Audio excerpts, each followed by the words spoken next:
What's up guys, Handish here, and today I just wanted to do a little video talking about the Rise of Iron record book and a few ways to try and go through some of this stuff a little bit quicker or a little bit easier if perhaps you're a solo player or you have less time to play. So we're going to take a look at the record book right here. Some of these take quite a while to get done actually. So you will have done the Rise of Iron story, complete the main quest line. There is the Metal and Flesh quest which comes like immediately after the quest line, and then you get a few on this first page that take a little while longer to get completed. So the first one, Honoring the Past, is where you need to collect all 8 Iron Lord artifacts. So you can only get 1 a week per character, so it would take you a total of 8 weeks to actually pick all of these up. Unless you do have 3 characters, then you can complete the story and do the weekly stuff that you need to do in order to pick up all 8 of these. I've done 2 this week. I need to get my 3rd one done later today, and then I'll have 3 for this week. That'll be 6 next week, and the following week I'll have this done. And as well as obviously finishing the book, you will have all of the artifacts. So that's definitely something you should try and do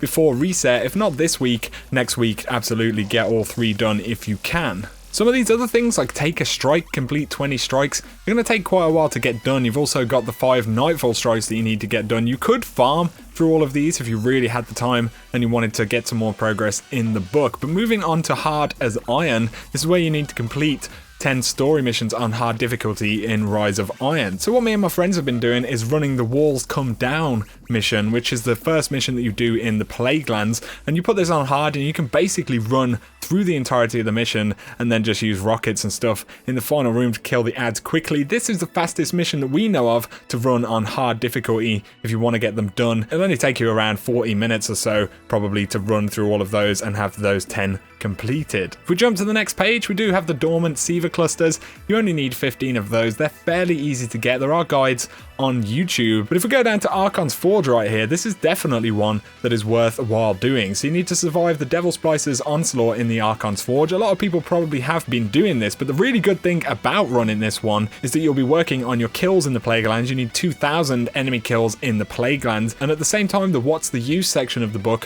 where you need to use Sivir offering splicer keys and everything like that, will be really good here, because if you put offerings in, it counts. If you have to use keys to get back in, it counts. So that is a really good way to do it. As well as that, in the Archon's Keep area, there are 2 or 3 other areas that you can open up with splicer keys. It's definitely a good place to be hanging around. You'll get these done fairly quick. Now on to Wrath of the Machine. So if you've been running the raid, you'll have made at least a little bit of progress on this particular section. There is one thing that you can do solo, so perhaps people who aren't doing the raid or don't have teams or have done the raid and now want to finish making some progress on this particular section. The Vault Shepherd section you can actually do on your own. It will take 40 minutes or an hour to get done, but if you load up the very beginning of Wrath of the Machine and just run through charging yourself up, you need to pick up 4 of these charges and then slam them into one of the nodes in the middle, left or right, and that counts as one of the voltage discharges. So like I said, it will take quite a long time to do, but perhaps if you're not going to be doing the raid and you want to make at least a little bit more progress, then this is one that you can go and get done. Finally, onto the Crucible page. Even if you're not a big Crucible player,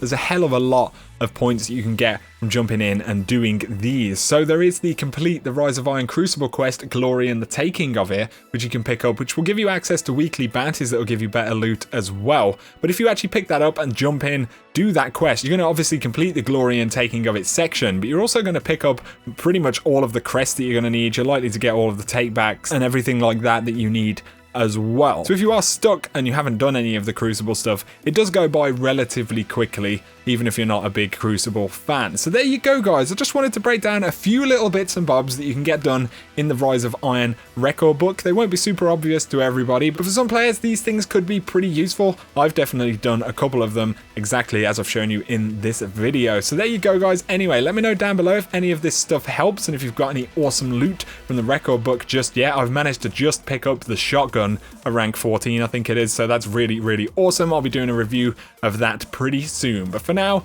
I hope you guys did enjoy the video. If you did, hit subscribe for a lot more Destiny Rise of Iron content, but for now I'll catch you guys very soon.